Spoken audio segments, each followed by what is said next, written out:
नमस्कार विद्यार्थी मित्रांनो, DMIS मध्ये आपले सहर्ष स्वागत. आज आपण पॉलिटीचा पुढचा चॅप्टर स्टडी करूया. ते म्हणजे केंद्रशासित प्रदेश अर्थात युनियन टेरिटरीज. तर लक्षात घ्या, केंद्रशासित प्रदेशाचा उल्लेख आपण कुठे केला आहे? तर राज्यघटनेचा कलम 1 मध्ये, बरोबर, म्हणजे भाग 1 मध्ये, कलम 1 मध्ये आपण केंद्रशासित प्रदेशाचा उल्लेख केलाय किंवा कशा प्रकारे केलाय. तर लक्षात घ्या, आपण पहिलं जे कलम आहे आपल्याला माहिती आहे, India is what? India is a union, right? India is union of what? तर कशाचं युनियन आहे भारत? तर लक्षात घ्या, भारतामध्ये काय काय येतं?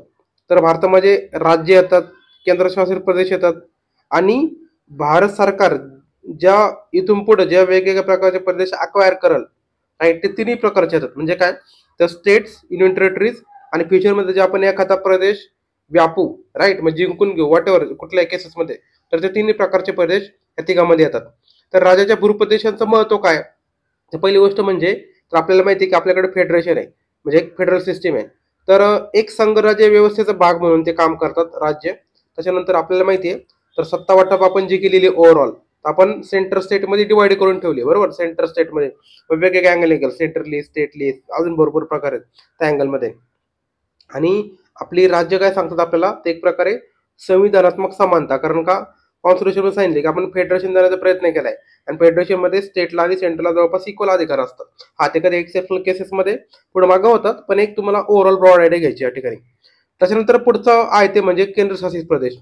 तर याचं महत्व काय लक्षात घ्या, हे डायरेक्ट सेंटरच्या कंट्रोल खाली येतात. म्हणजे काय? केंद्र सरकार त्यावर डायरेक्ट म्हणजे थेट नियंत्रण ठेवू शकतं आणि ठेवतं. आणि याचं कारण असं की जेणेकरून केंद्र सरकारची काही धोरणं असतील, योजना असतील, पॉलिसी असतील, ती अंमलबजावणी करणं सोपी जावं. कारण का? तर या ठिकाणी जो सेंटर असतो तो बॉस असतो. बाकी ठिकाणी स्टेटमध्ये बघा, स्टेटमध्ये ठराविक ठिकाणीच फक्त सेंटर इंटरफेअर करू शकतो. पण केंद्रशासित प्रदेशामध्ये कसं असतं, सेंटर त्या ठिकाणी मनमानी करू शकतं, त्यांना पाहिजे त्या पॉलिसी इम्प्लिमेंट करू शकतो. आणि आपल्याला माहिती आहे की होम मिनिस्ट्रीद्वारे त्यांचा कारभार चालतो, राईट. त्याच्यामुळे तुम्हाला कोण गेलं असेल की त्या ठिकाणी सेंटरचा मेन रोल असतो. आणि यांचा मेन उद्देश काय? तर आपल्याला तिथल्या इफिशियन्सीची खात्री द्यायची, म्हणजे शासनाची इफिशियन्सी जपणूक करायची.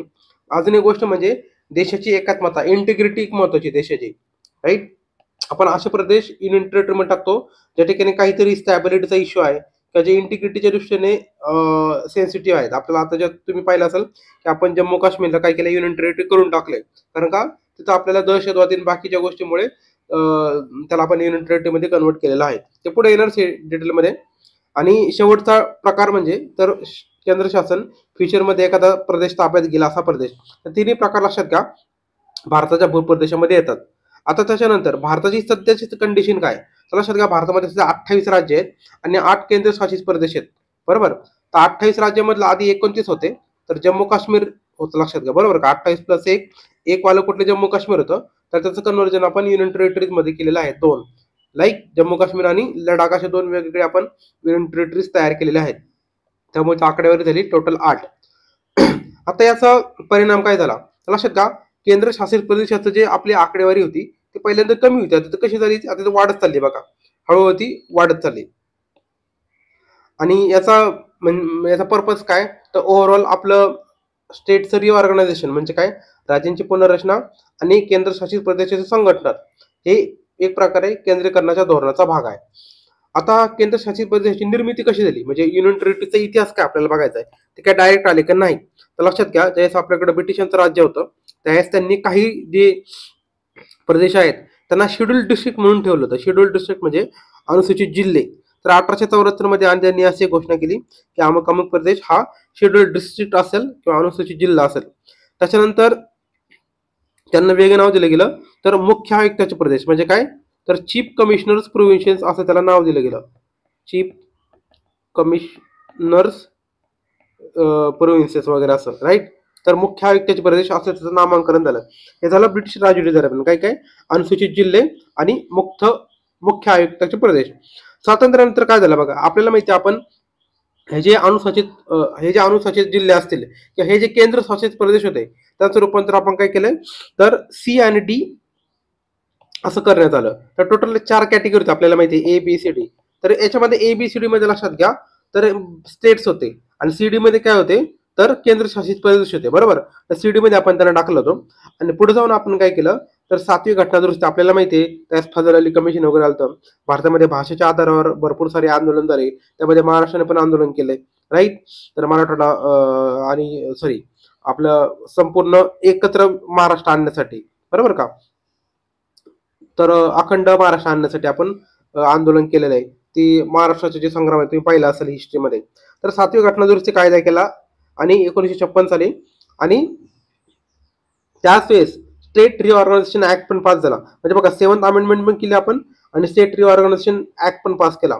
तर यानुसार म्हणजे ह्या कायद्यानुसार काय झालं, तर हे जे वर्ष प्रदेश होते त्याचं रूपांतर झालं केंद्रशासित प्रदेशामध्ये. म्हणजे बघा आधी वर्गवारी कशी होती, ते ABCD अशी होती राज्यांची वर्गवारी, राईट. आणि पुढे जाऊन मग ह्या दोन कायद्यानुसार त्यांना केंद्रशासित प्रदेश म्हणजे C आणि D मधले जे राज्य होते त्यांना कशामध्ये कन्वर्ट केलं आपण, केंद्रशासित प्रदेशामध्ये कन्वर्ट केलं. लक्षात घ्या ABCD होते ना, त्यापैकी लक्षात घ्या C आणि D हे एक प्रकारे पूर्वीचे केंद्रशासित प्रदेश, आणि त्यांना ऑफिशियली आपण कधी नाव दिलं 1956 साली, लक्षात घ्या, राईट. तर असं ते कन्वर्जन झालेलं आहे. आणि पुढे जाऊन काहींना आपण काय केले, राज्याचा दर्जा पण प्रदान केला. म्हणजे काय, युनियन टेरिटरीचा दर्जा दिला आपण 1956 साली. पुढे जाऊन त्याचं रूपांतर स्टेट्समध्ये पण झालं आहे, राईट. तर अशा प्रकारे ते तुम्हाला दिसेल. आता एक्झाम्पल बघा, कुठले कुठले आपण केंद्रशासित प्रदेश होते 1956 साली आणि पुढे जाऊन ते कन्वर्ट झाले स्टेट्समध्ये. तर लक्षात घ्या, हिमाचल प्रदेश युनियन टेरिटरी म्हणून दिलं, हिमाचल प्रदेश, मणिपूर, त्रिपुरा, मिझोरम, अरुणाचल प्रदेश आणि गोवा, राईट. म्हणजे बघा हिमाचल प्रदेश, मणिपूर, त्रिपुरा, मिझोरम, अरुणाचल प्रदेश आणि गोवा. तुम्ही असं काहीतरी ट्रिक करू शकता, राईट.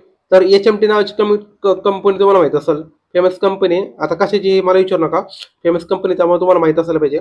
आणि दुसरी म्हणजे तुम्ही असं करू शकता, HMT गम असं काहीतरी, राईट. HMT कंपनी बंद झाली म्हणून मला गम झाला, असं काहीतरी तुम्ही ट्रिक करू शकता तुमच्या अँगलनुसार. आता हे झाले केंद्रशासित प्रदेश जे ऑलरेडी भारताकडे होते, म्हणजे जे ज्यांना आपण केंद्रशासित प्रदेशामध्ये रूपांतर केलं. आता अजून काही प्रदेश होते जे आपण दुसऱ्या सत्तांकडे मिळवले होते, जसं की पोर्तुगीजांकडे मिळवले होते, आपल्याला माहिती आहे. काही फ्रेंचकडनं मिळवले होते.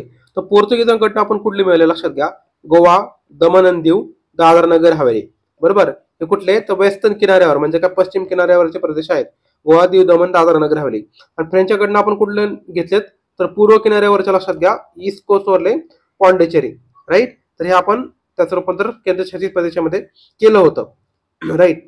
त्याच्यानंतर आता नवीन केंद्रशासित प्रदेश आपण कुठले कुठले आलेत, गोवा, मिझोरम, अरुणाचल प्रदेश आलेले. आता सध्याचे हे काय महत्वाचं नाही, हे वरचं काय महत्वाचं नाही, सध्याचं महत्वाचं आहे. सध्याचे केंद्रशासित प्रदेश किती, 8. तर ते टोटल 8 तुम्हाला पाठ करून ठेवायचे. तर अंदमान निकोबार आहे, दिल्ली आहे, लक्षद्वीप आहे, पॉंडिचेरी आहे, चंदीगड आहे, जम्मू काश्मीर आहे, लडाख आहे आणि दादर नगर हवेली. तुम्हाला इयर पण लक्षात ठेवायचंय. हे बघा, अंदमान निकोबार आले 1956 ला, दिल्ली 1956 ला, लक्षद्वीप 1956 ला, नंतर पॉंडिचेरी आले 1962 ला, त्याच्यानंतर चंदीगड आले 1966 ला. कारण का, आपल्याला माहिती त्या ठिकाणी चंदीगड ही पंजाब आणि हरियाणाची कॉमन राजधानी, बरोबर. पंजाब आणि हरियाणाचा वाद निर्माण झाला. पंजाबी लोक म्हणले की आम्हाला हिंदी लोक या ठिकाणी नको आहेत, पंजाबी स्पीकिंग वेगळा आम्हाला स्टेट पाहिजे, आणि हिंदी स्पीकिंग लोकांचा हरियाणा वेगळा राज्य बनवलाय. तर दोघांमध्ये कॉमन राजधानी म्हणजे चंदीगड. आणि जम्मू काश्मीर आपल्याला माहिती 2019 मध्ये आपण त्याचं राज्य दर्जा काढून घेतला, 370 कलम हटवलं आणि त्या जागी त्याचं रूपांतर कशामध्ये केलंय, तर आपण केंद्रशासित प्रदेशामध्ये केलेलं आहे. आणि पुढे जाऊन काय झालं, मग त्याच्यामध्ये 2 केले आपण, एक आहे लडाख, जम्मू काश्मीर, सॉरी, एक काय केलं लडाख आणि दुसरं केलं जम्मू काश्मीर. असे 2 युनियन टेरिटरी आपण तयार केले 2019 साली. आणि 2020 साली काय केलं, तर दादरा नगर हवेली आणि दीव दमण हे 2 वेगवेगळे युनियन टेरिटरी, लक्षात घ्या, त्यांचं रूपांतर आपण जानेवारी 2020 मध्ये यांचं रूपांतर एकाच ह्याच्यामध्ये केलं. म्हणजे काय केलं, दोघांना कंबाईन केलं. हे 2 लक्षात घ्या, हा एक आणि हा एक, बरोबर. आता हे झालं ओव्हरऑल आत्ताचे केंद्रशासित प्रदेश, त्यांची क्रोनॉलॉजी लक्षात ठेवा.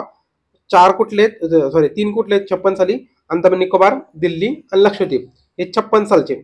नंतर येतोय 62 सालचा पॉंडिचेरी, नंतर 66 सालचा चंदीगड, आणि लेटेस्ट वाले कुठले आहेत मग, हे 3 जम्मू काश्मीर, लडाख आणि हे दादर नगर हवेली, दमण दीव, असे 3 हे लेटेस्ट वाले आहेत 1920 मधले.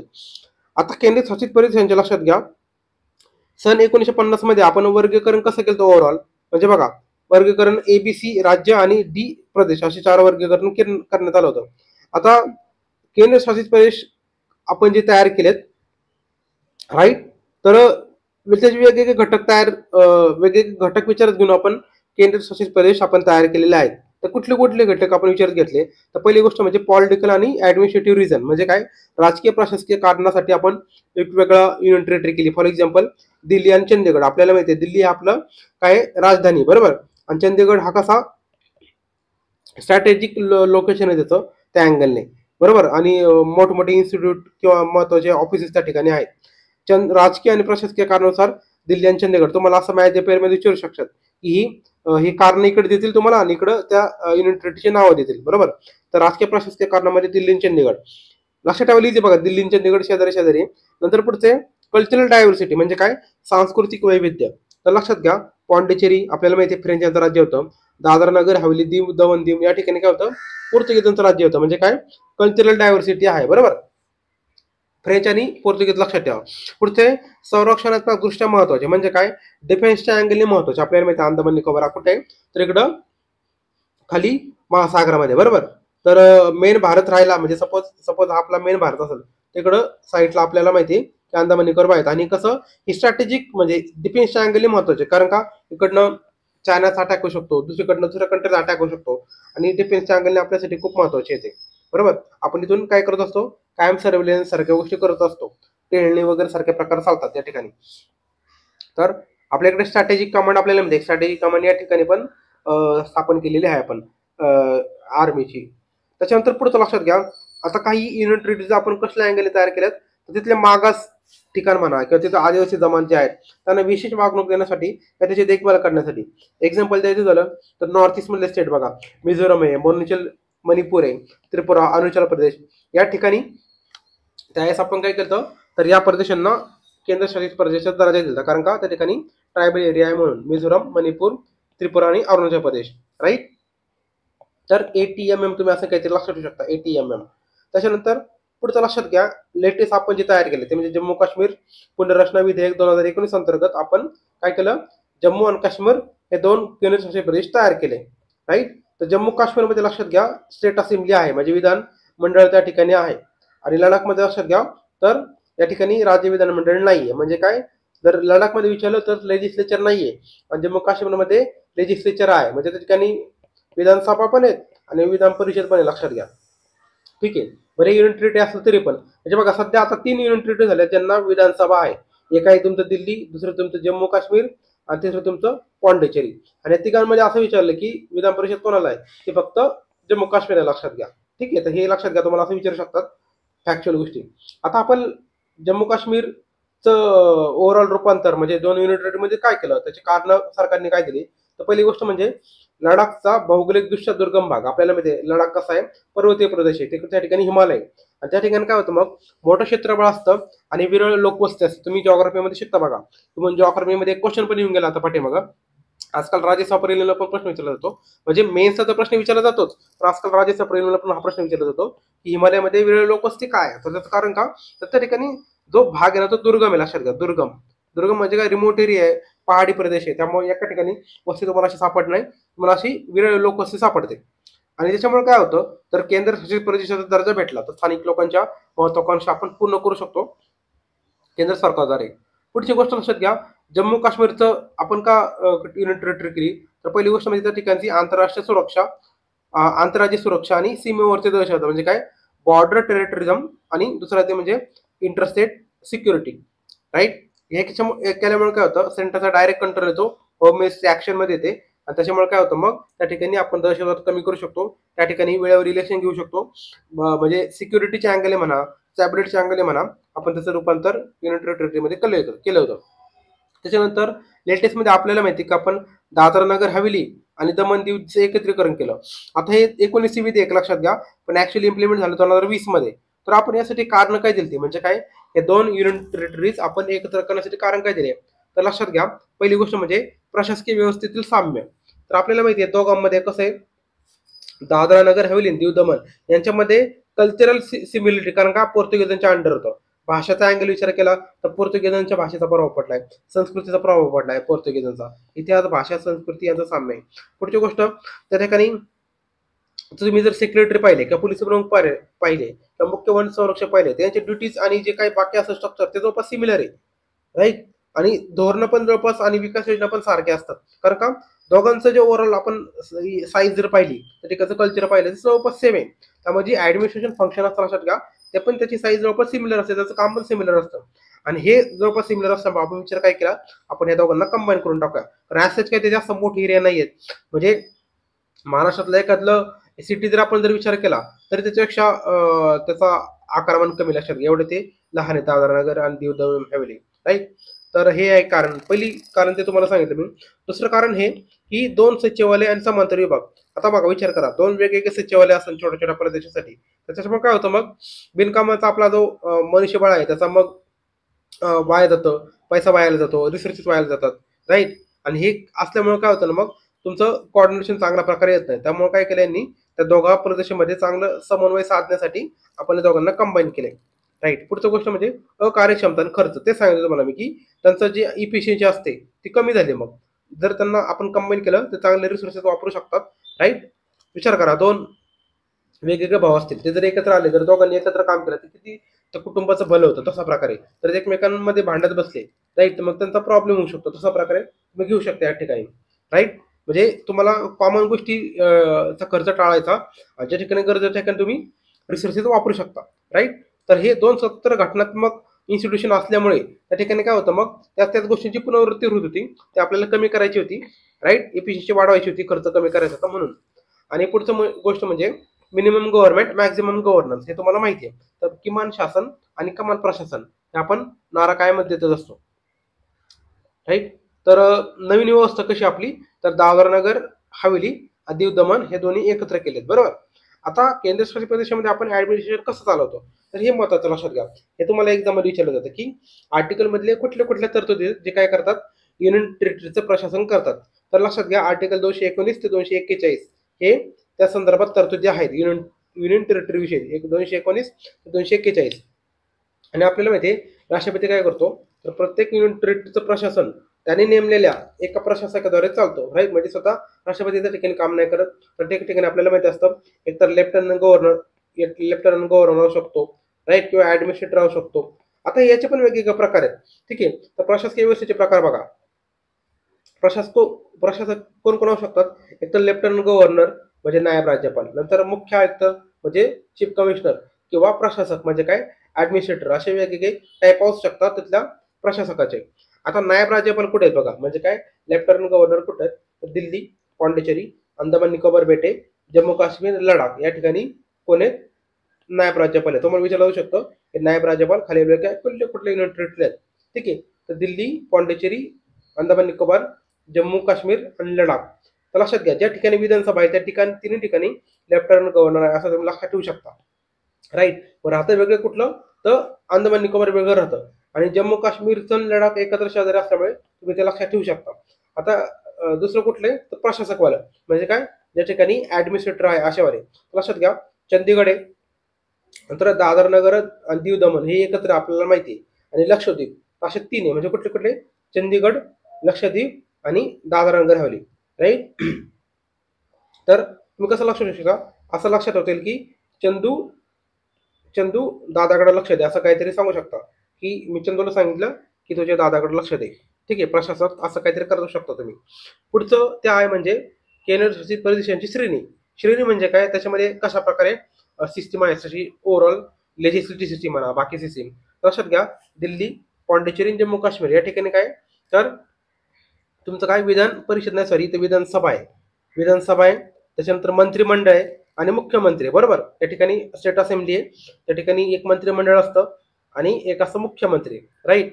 आणि बाकी उर्वरित जे 6 केंद्रशासित प्रदेश आहे त्या ठिकाणी अशा पॉलिटिकल बॉडीज नाही, जे तुम्हाला आता वर सांगितलं ते विधानसभा वगैरे नाही त्या ठिकाणी, हे तुम्हाला ऑलरेडी वर सांगितलं होतं.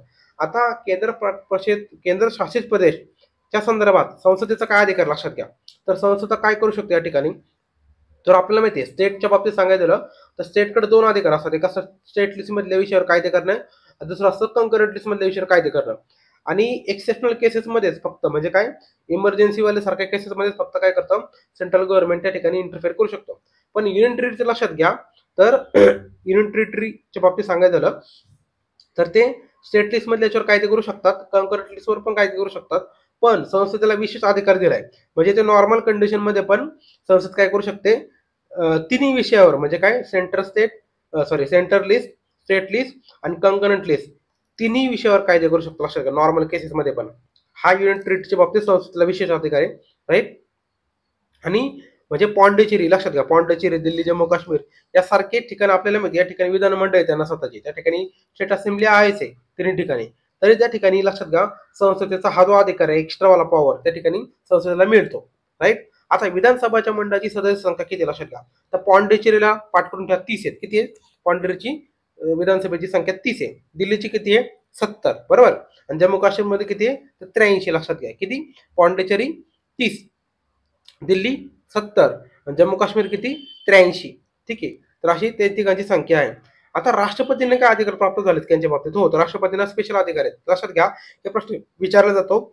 अंदमान निकोबार बेटे, लडाख, दादरा नगर हवेली, दीव दमण आणि लक्षद्वीप, असे 4 लक्षात घ्या. कुठले कुठले? अंदमान निकोबार बेटे, लडाख, दादरा नगर हवेली, दीव दमण आणि लक्षद्वीप, असे जे 4 प्रदेश आहेत त्या ठिकाणी राष्ट्रपतीला त्या ठिकाणी शांतता म्हणा, म्हणजे पीस, स्टॅबिलिटी, डेव्हलपमेंट, ऍडमिनिस्ट्रेशन या सगळ्यांसाठी कायदे नियमन करण्याचा अधिकार आहे आणि त्यांना कायद्याचे बेटे जास्त. लक्षात घ्या.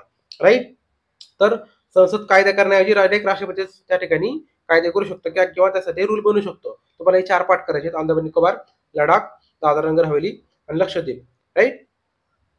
त्याच्यानंतर पुढचं लक्षात घ्या, पॉंडिचेरी बाबतीत सांगायचं झालं तर इन केस जर त्या ठिकाणी जर विधान परिषद स्थगित झालेली असेल, विधान परिषदेच्या ठिकाणी विधानसभा आहे, बरोबर, त्या ठिकाणी जर विधानसभा स्थगित झालेली असेल किंवा विसर्जित असेल तरच राष्ट्रपतीला कायदे करता येतात. लक्षात घ्या. म्हणजे बघा, हे जे वर तुम्हाला 4 सांगितले त्या ठिकाणी राष्ट्रपती कायदे करतात डायरेक्ट. आणि पॉंडिचेरी बाबतीत कसं लक्षात घ्या, तर इन केस त्या ठिकाणची विधानसभा बरखास्त झाली असेल, स्थगित झाली असेल, विसर्जित झाली असेल तरच त्या ठिकाणी राष्ट्रपती कायदे करू शकतात, नाही ते कायदे करू शकत नाही पॉंडिचेरीच्या बाबतीत. आता पार्लमेंटचा अजून अधिकार काय लक्षात घ्या, पार्लमेंट काय करते, तर उच्च न्यायालय स्थापन करते, आपल्याला माहिती आहे. आणि आपल्याला माहिती आहे भारतामध्ये सध्या 25 उच्च न्यायालय आहेत. राईट. याचा अर्थ काय, तर जे ओव्हरऑल टोटल राज्य आणि युनियन टेरिटरी आहे त्याच्यामध्ये काही ना काही कॉमन आहे. म्हणजे काय, आपण काय करू शकतो, एक पेक्षा अधिक राज्य किंवा युनियन टेरिटरीज यांच्यासाठी आपण कॉमन असं एक प्रकारचं न्यायालय स्थापन करू शकतो. आणि अशा प्रकारचे न्यायालय स्थापन झालेत जे काय करतात, एक राज्य त्याच्या शेजारचे जे युनियन टेरिटरी असेल त्यांना कॉमनली गव्हर्न करतो, बरोबर. तर लक्षात घ्या, संपूर्ण भारतामध्ये दिल्ली असं एकमेव युनियन टेरिटरी आहे ज्याला स्वतःचं उच्च न्यायालय. लक्षात घ्या. आणि अन्य केंद्रशासित प्रदेश जे आहे त्याच्या बाबतीत सांगायचं झालं तर संबंधित उच्च न्यायालयाच्या कार्यक्षेत्राखाली येतात. तर दिल्लीच्या बाबतीत विशेष तरतूद काय केली, तर आपल्याला माहिती आहे दिल्लीची घटना दुरुस्ती कधीची आहे, 69वी घटना दुरुस्ती 1951 साली, बरोबर का. 69वी घटना दुरुस्ती 1951 साली. त्यानुसार आपण दिल्लीला विशेष दर्जा दिला. विशेष दर्जा कुठला, त्याचं नाव आपण काय केलंय, तर नॅशनल टेरिटरी, एक सेकंड, त्याचं नाव एनसीटीआर, नॅशनल कॅपिटल टेरिटरी रिजन. एनसीटीआर म्हणजे काय, तर राष्ट्रीय राजधानी प्रदेश असं नाव त्याला दिलेलं आहे. Right. NCTR, national capital territory region. आणि या ठिकाणी प्रशासन कसं चालतं, त्या ठिकाणी प्रशासक कोण असतो, लेफ्टनंट गव्हर्नर, मगाशी तुम्हाला सांगितलं. आणि बाकी काउन्सिल ऑफ मिनिस्टर असतात आणि त्याच्यामध्ये एक सीएम असतो आणि बाकीचे मंत्री असतात. 1+6 असं त्याचं स्ट्रक्चर असतं मंत्रिमंडळाचं. टोटल 7 मंत्री असतात त्यातल्या मुख्यमंत्र्यासकट. आणि एक विधानसभा, ऑब्व्हियसली तुम्हाला सांगितलं 70 लोक आणि मंत्रिमंडळ 7 लोक. अशा त्या ठिकाणी प्रशासन चालतं. हे दिल्लीच्या बाबतीत. आता विधानसभा तर लक्षात घ्या, त्या ठिकाणी तुम्हाला सांगितलं मी. बाकी दिल्लीच्या विधानसभेला कुठल्या विषयावर कायदे करण्याचा अधिकार आहे, तर लक्षात घ्या, त्यांना 3 विषय सोडून, कुठले, तर लॉ अँड ऑर्डर, पोलीस आणि जमीन, हे 3 विषय सोडून ते सर्व विषयावर कायदे करू शकतात. कुठल्या, राज्यसूचीमधल्या, स्टेट लिस्ट मधल्या ह्या 3 विषय सोडले तर कुठले कुठले, लॉ अँड ऑर्डर सोडायचं, पोलीस सोडायचं आणि जमीन सोडायचं. तर हे सोडून बाकी सगळ्या विषयावर दिल्ली गव्हर्नमेंट कायदे करू शकतं. ह्या विषयावर कायदे कोण करतं राहिलेलं आहे, 3 विषयावर, लक्षात घ्या, ठिकाणी सेंटर कायदे करतं. आणि ह्या विषयावर लक्षात घ्या, कायम भांडणं चालू असतात, central government versus Delhi government. Right. किंवा आपल्याला माहिती आहे तिथला लेफ्टनंट गव्हर्नर कोणाला त्यांना आपण कोणी केलेलं असतं, तर प्रेसिडेंटली. त्यामुळे काय होतं, मग लेफ्टनंट गव्हर्नर शक्यतो सेंट्रल गव्हर्नमेंटचं ऐकतात. त्याच्यामुळे कायम तुम्हाला सध्या आम आदमी पार्टी बीजेपीचे भांडणं चालू झालेले दिसते. राईट. आणि जरी लक्षात घ्या दिल्लीने राज्यसूचीवरच्या विषयावर कायदे केले तरी त्या ठिकाणी पार्लमेंटचा कायदा निर्णायक असतो. म्हणजे काय, पार्लमेंटचा कायदा त्या ठिकाणी ओव्हरराईड करतो. लक्षात घ्या. राईट.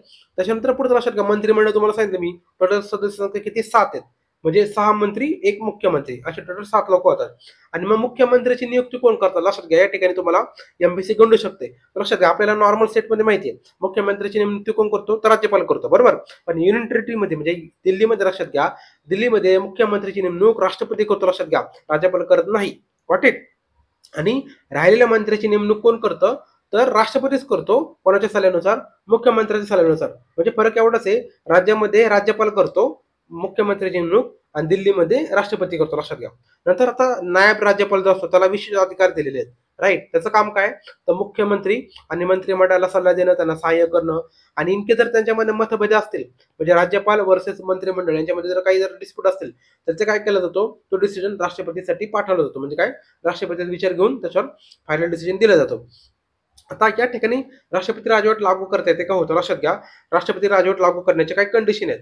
जसे की लक्षात घ्या, इनकेस जर असं वाटलं की एखाद्या युनियन टेरिटरीचं प्रशासन संविधानातील तरतुदीनुसार जर चालत नसेल, तर त्या ठिकाणी राष्ट्रपती राजवट लागवली जाऊ शकते.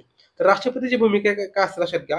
तर कॉन्स्टिट्यूशन त्या ठिकाणी जी स्ट्रक्चर आहे ते जर अपयशी ठरलं, तर राष्ट्रपती काय करू शकतात, त्या ठिकाणच्या तरतुदी स्थगित करू शकतात आणि स्वतःची राजवट लावू शकतात. आणि ठिकाणी काय करतात, मग ते त्या ठिकाणचं प्रशासन स्वतःकडे चालवण्याचे ते अधिकार घेऊन टाकतात. आणि हीच प्रक्रिया लक्षात घ्या, आर्टिकल 356 ची मिळती जुळती आहे. म्हणजे काय, हे 356च्या अंडर येत नाही, लक्षात घ्या. पण तरी पण जे आपण ओव्हरऑल त्या ठिकाणी जे रूल लावतो, ते राष्ट्रपती राजवटची तो मिळता जुळता आहे. या ठिकाणी लेफ्टनंट गव्हर्नमेंटची काय पोझिशन लक्षात घ्या. तर नायब राज्यपालची भूमिका काय असते, ते काय करतात, ते राष्ट्रपतीला अहवाल पाठवतात की अमुक अमुक युनियन टेरिटरीमध्ये म्हणजे दिल्लीमध्ये काय झालेलं आहे, लॉ अँड ऑर्डरचं सिच्युएशन झालाय किंवा कॉन्स्टिट्यूशन ब्रेकडाऊन झालाय, मग त्या ठिकाणी राष्ट्रपती राजवट तुम्ही लागू करा, असं ते अहवाल पाठवू शकतात राष्ट्रपतीला. आता हे झालं राष्ट्रपती राजवटच्या बाबतीत.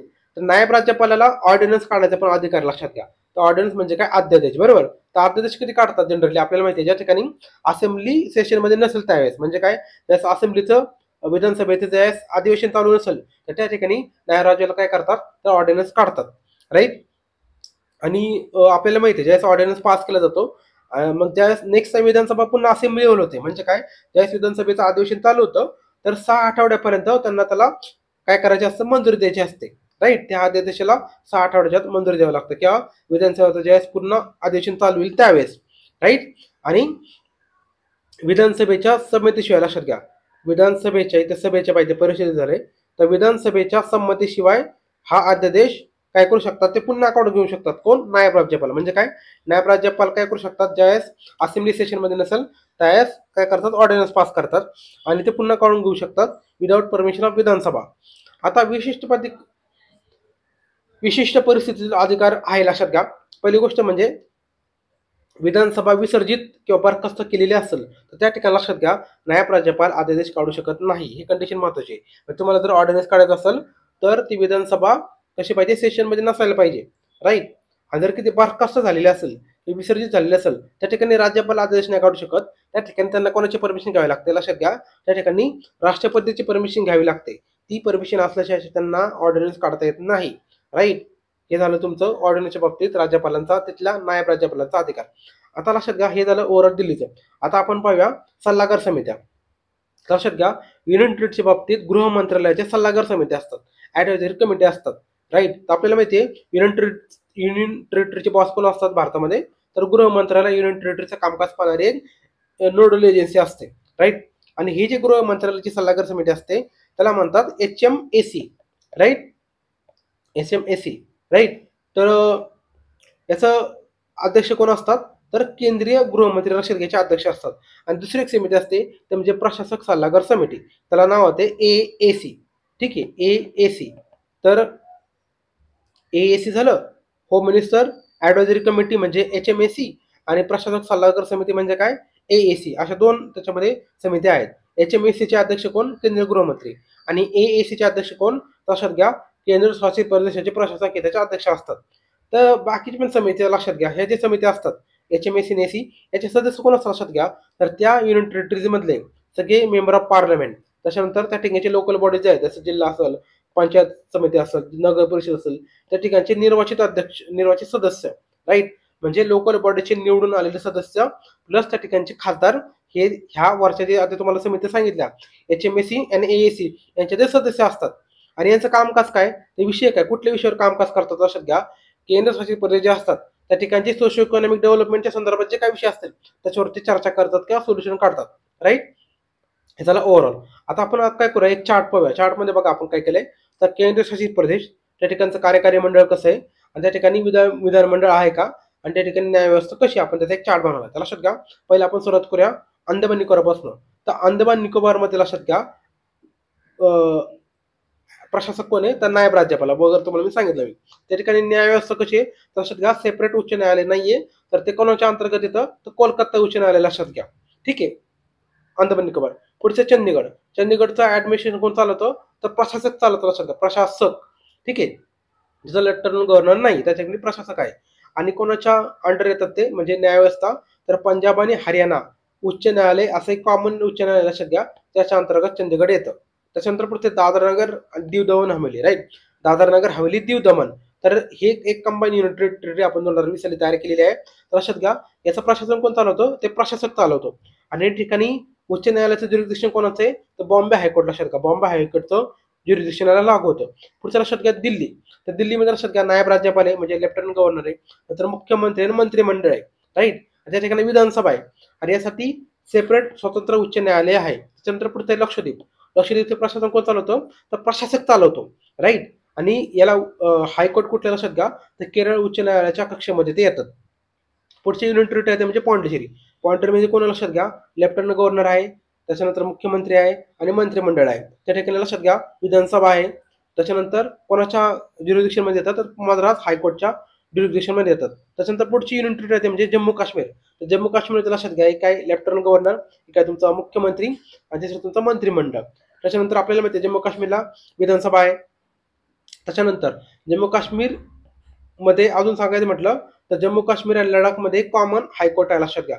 म्हणजे दोन युनिट टेरिटरी आहे ज्यांचं सेपरेट हायकोर्ट आहे असं आपण म्हणू शकतो. ते म्हणजे दिल्ली एक प्रकार म्हणू शकतो आणि जम्मू काश्मीरचं कॉमन आहे लक्षात घ्या. त्याच्यानंतर पुढचं लडाख. लडाखमध्ये कसं आहे, तर लडाखमध्ये प्रशासन कोण चालवतो, नायब राज्यपाल चालवतो आणि त्या ठिकाणी ते कोणाच्या ज्युरिडिक्शनमध्ये येतात, तर जम्मू काश्मीर आणि लडाख यांचं एक कॉमन हायकोर्ट आहे. राईट, त्याच्यानंतर पुढचं तर राज्य आणि केंद्रशासित प्रदेश यांच्यामधला आपण डिफरन्स पाहूया. ठीक आहे, ते स्टेट आणि युनिट टेरिटरीमध्ये डिफरन्स काय, लक्षात घ्या, राज्य आणि केंद्र यांच्यामधलं जो संबंध असतो म्हणजे सेंटर आणि स्टेट यांच्यामध्ये रिलेशन जे असतात हे फेडरल स्वरूपाचे असतात. कसे, फेडरल म्हणजे संघराज्य स्वरूपाचे. आणि युनिट टेरिटरी मधले संबंध कसे असतात लक्षात घ्या, हे एकात्मिक स्वरूपाचे असतात. म्हणजे काय, युनिटरी सारखे असतात. युनिटरी कारण का सेंटरच्या ठिकाणी बॉस असतो लक्षात घ्या. ठीक आहे, इकडे आहे फेडरल, इकडे युनिटरी पद्धतीचे. पुढचा डिफरन्स लक्षात घ्या, केंद्र आणि राज्यामध्ये आपण काय केलेलं असते, अधिकारांची विभागणी केलेली असते बरोबर का. Centre state, unit state list आणि सेंट्रल लिस्ट, स्टेट लिस्ट आणि युनियन लिस्ट. पण लक्षात घ्या केंद्रशासित प्रदेशामध्ये कसं असतं, हे काय करतात युनियन टेरिटरीजवाले डायरेक्ट कोणाच्या हाताखाली काम करतात, सेंटरच्या हाताखाली काम करतात. ठीक आहे, पुढची गोष्ट म्हणजे राज्याला ऑटोनॉमी असते. ऑटोनॉमी म्हणजे काय, स्वायत्तता असते बरोबर. पण युनियन टेरिटरी लक्षात घ्या, युनियन टेरिटरीला स्वतःची स्वायत्तता नसते. त्या ठिकाणी केंद्रशासित प्रदेश कधी पण त्याला तोडमोड करू शकतो. आलं लक्षात, त्याची स्वायत्तता काढून घेऊ शकते. पुढची गोष्ट म्हणजे स्टेटच्या बाबतीमध्ये लक्षात घ्या, स्टेटच्या बाबतीमध्ये दोन्ही प्रशासकीय यंत्रणा म्हणजे काय, सेंटर आणि स्टेट यांच्यामध्ये काय असतं, युनिफॉर्मिटी असते बऱ्यापैकी. पण लक्षात घ्या केंद्रशासित प्रदेशाच्या बाबतीत प्रशासकीय यंत्रणा भिन्न असतात, त्याच्यामध्ये एक वाक्यता नसते. त्याच्यानंतर पुढचं राज्यामध्ये त्यांचा कार्यप्रमुख कोण असतो, तर राज्यपाल असतो बरोबर. राज्यामध्ये कोण असतो, कार्यकारी प्रमुख, तर राज्यपाल असतो. त्यांचा एक सेपरेट कार्यकारी प्रमुख असतो. पण युनियन टेरिटरीमध्ये लक्षात घ्या त्यांचा कार्यकारी प्रमुख हा केंद्राच्या नावानेच चालवलं जातं बरोबर का. त्या ठिकाणी कोण असतं, एकतर ऍडमिनिस्ट्रेटर राहू शकतो किंवा राज्यपाल राहू शकतो म्हणजे नायब राज्यपाल म्हणायचं मला, किंवा एखादा मुख्य आयुक्त राहू शकतो म्हणजे काय, तर चीफ कमिशनर असू शकतो. त्याच्यानंतर राज्यपाल लीड सांगितलं मी आणि इकडे असतो प्रशासक. त्याच्यानंतर काही जर आपण अपवादित परिस्थिती वळली म्हणजे काय, तर इमर्जन्सी सारखी सिच्युएशन असेल तर त्या ठिकाणी लक्षात घ्या काय करू शकतो, सेंटर हे राज्यसूचीवर कायदे करू शकतो लक्षात घ्या. पण युनियन टेरिटरीच्या बाबतीत सांगायचं झालं तर या ठिकाणी संसद कधी पण कुठल्याही विषयावर कायदा करू शकते. ठीक आहे, त्यामुळे सेपरेट त्याला विशेष अधिकार भेटलेला आहे कोणाला, संसदेला. हे झालं ओव्हरऑल. आता आपल्याला महत्त्वाचे आर्टिकल पाहिजेत स्टेट आणि युनियन टेरिटरीच्या बाबतीचे. लक्षात घ्या 239 आर्टिकल मध्ये काय सांगितलंय, तर केंद्र शासित प्रदेशाचे प्रशासन कसं चालवलं जाईल याविषयी 239 आर्टिकल मध्ये सांगितलेलं आहे. त्याच्यानंतर 239A मध्ये काय सांगितलंय, तर विशेष केंद्र शासित प्रदेशासाठी स्थानिक विधिमंडळ किंवा मंत्रिमंडळ स्थापन करणे हे 239 ए मध्ये सांगितले. पुढची गोष्ट 239 ए एका लक्षात घ्या दिल्लीसाठी, राईट. तर हे आर्टिकल एक्झाम मध्ये विचारलं होतं दिल्लीसाठी कुठले आर्टिकल आपण टाकले अमेंडमेंट करून, तर 69 अमेंडमेंट 1991 मध्ये आपण हे आर्टिकल टाकलेले आहे. 239 ए लक्षात घ्या. हे दिल्लीच्या बाबतीत केंद्रशासित प्रदेशाची तरतूद करते. नंतर पुढचं लक्षात घ्या 239 ए बी केंद्रशासित प्रदेशांच्या प्रशासनावर कर्तव्याच्या देखरेखीसाठी तरतूद. म्हणजे काय, त्यांना जे काही कामकाज करायचे, जे काही ड्युटीज पाळायच्या आहेत ते 239 ए बीच्या माध्यमातून चालवले जातात. पुढच्या लक्षात घ्या 239 बी म्हणजे काय, राष्ट्रपतीचा ऑर्डर, राष्ट्रपतीच्या आदेशाने त्या ठिकाणी प्रशासनाची देखरेख चालवली जाते. 239 बी. पुढचा लक्षात घ्या 240 मध्ये कसं आहे, काय करू शकतो, विविध केंद्रशासित प्रदेशांच्या बाबतीत नियमावली करण्याचा अधिकार. 240च्या आर्टिकल नंबर 240 म्हणजे काय, विविध केंद्रशासित प्रदेश आहेत त्यांच्या बाबतीत नियमावली करण्याचा अधिकार आहे. त्याच्यानंतर पुढचे 241 केंद्रशासित प्रदेशासाठी उच्च न्यायालयाची स्थापना करणे. हायकोर्ट 239 नाही तर 241 मध्ये, आणि 242 आपण रद्द केलंय, कुर्कच्या बाबतीत होतं. त्यातलं मेन कुठलं होतं, दिल्लीवाला महत्वाचं आहे 239 ए, आणि बाकीचं मग वर्ष 3 239 ए, नंतर 239 ए दिल्लीच्या बाबतीत, 239 ए बी, राईट, आणि 239 बी हे जास्त महत्वाचे आहेत. ठीक आहे. तर या ठिकाणी हा जो चॅप्टर आहे कुठला, तर केंद्रशासित प्रदेश अर्थात केंद्रशासित प्रदेश म्हणजे काय, तर युनियन टेरिटरीज. तर अशा प्रकारे हा चॅप्टर या ठिकाणी आपण कंप्लीट केलेला आहे. तर पुन्हा भेटूया पुढच्या लेक्चर्समध्ये. तोपर्यंत सगळ्यांना धन्यवाद.